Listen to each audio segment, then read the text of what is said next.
Esse assunto é extremamente controverso, porque lembrando que essa categoria de visto, ela não é só para profissionais da indústria de tecnologia, ele é um visto que é designado para profissionais com altas capacidades, então são emitidos 65 mil vistos por ano e tem um adicional de 20 mil para profissionais que fizeram programas avançados como mestrado nos Estados Unidos.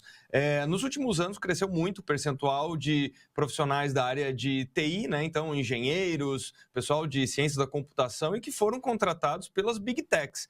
Dentro desses números tem alguns agravantes. Quase 70% destes são indianos. Lembrando que a Índia, junto com o Brasil, é o outro país que tem as mais altas tarifas. Então, existe essa tensão nesse momento entre Estados Unidos e Índia.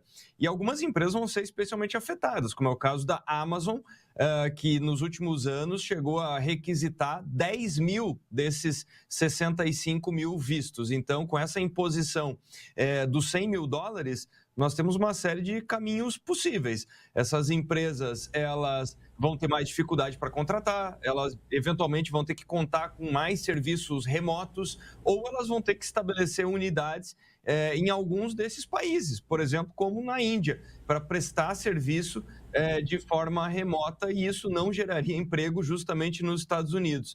Então, nós temos visões que são antagônicas. A nota da Casa Branca dá conta de que essa importação de trabalho, por mais que são profissionais altamente qualificados e que são imigrantes absolutamente legais, o que está causando é um aumento no desemprego dos recém-formados, então é isso que a Casa Branca alega, além de uma queda nos salários iniciais, ou seja, o mercado é pressionado para baixo porque essas pessoas aceitam trabalhar por menos. Do outro lado, nós temos o Conselho de Imigração americano, que ele emite uma nota dizendo que não é nada disso, que nos últimos anos não há evidência de queda nos empregos, lembrando que é um dos setores mais aquecidos da economia. Então, quer dizer, as Big Techs certamente estão preocupadíssimas com essa mudança aí desses 100 mil dólares só para fazer o pedido do visto. E lembrando que normalmente são as empresas que pagam por esse custo, uma vez que tem interesse no trabalhador. Então, veja, ela vai ter um custo a mais para importar insumos ou alguns produtos, a depender do setor, e ainda por cima existe esse impacto na hora de contratar a mão de obra qualificada. Você citou há pouco, Igreja, que alguns países podem, então, receber investimento dessas empresas, né? Você citou a questão da Índia, mas pode ter algum reflexo aqui para a gente no Brasil?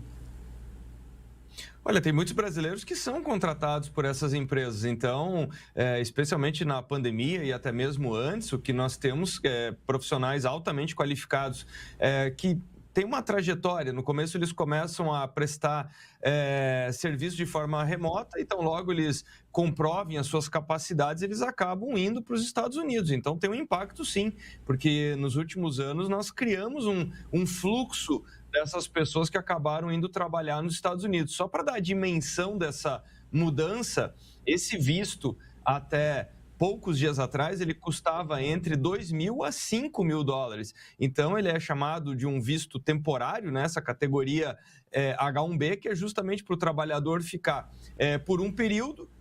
Isso está atrelado a um contrato de trabalho, então é importante mencionar também, não é que ele ganha um visto para ficar permanentemente nos Estados Unidos. Ele vai sendo renovado conforme a oportunidade de trabalho. Lembrando que a pessoa pode, uma vez que esteja nos Estados Unidos, inclusive trocar o empregador para fazer a manutenção do visto. E, claro, depois de alguns anos nos Estados Unidos, ela pode, então, solicitar a residência permanente, pode até solicitar o green card, pode se tornar até um cidadão americano. Então, tem muitos brasileiros que, sim, podem ser afetados porque tinham planos, né, para seguir esse caminho que, volto a dizer, que muitos brasileiros fizeram essa jornada aí nos últimos anos. Igreja, a gente viu que o Brasil se candidatou recentemente a receber data centers, né? Está lançando, inclusive, incentivos. A gente acha que, por exemplo, ações como essa de agora, de levar a taxa para profissionais altamente qualificados na área de tecnologia, pode ajudar a pulverizar ainda mais essa questão tecnológica pelo mundo, deixar a concentração, que é muito alta, Estados Unidos e na China, por exemplo? Bastante difícil de saber o que vai acontecer daqui para frente, até porque nós vimos já com outras políticas que o Trump ele pode, daqui a algum tempo, mudar ou até mesmo revogar completamente essa medida. Não acredito que vai ser o caso, porque aqui é justamente uma tentativa de proteção, é uma medida que vai ser muito bem vista, especialmente perante a base de apoio. Do outro lado, as empresas mais afetadas são justamente as empresas que o apoiaram, que são majoritariamente as Big Techs. Então, vamos ver o quanto que disso é negociação ou o quanto que isso vai imperar, o quanto que isso vai ser o novo normal do mercado. Lembrando que é a maior mudança na lei de imigração desde os anos 90. Então, é uma mudança bastante profunda, porque justamente essas Big Techs, elas contam com esse trabalho. Então, pode acontecer sim, porque são mudanças profundas, assim como nós vimos no passado, as próprias empresas americanas se estabelecendo em alguns países por questões tributárias.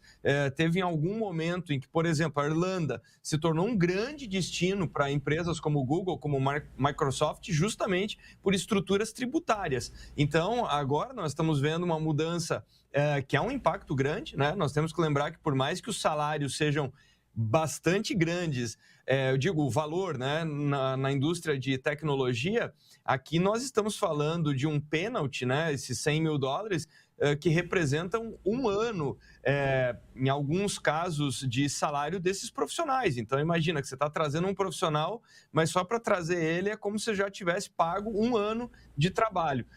Isso eu estou falando para salários de entrada, né, no mercado de TI nos Estados Unidos. Usualmente, os salários superam com folga os $100 mil anuais. Mas muda muito a estrutura de custo. Então, uma das consequências pode ser isso. Como eu falei, as empresas abriram escritórios por questões tributárias em outros países, pode ser que elas comecem a fortalecer os seus escritórios locais.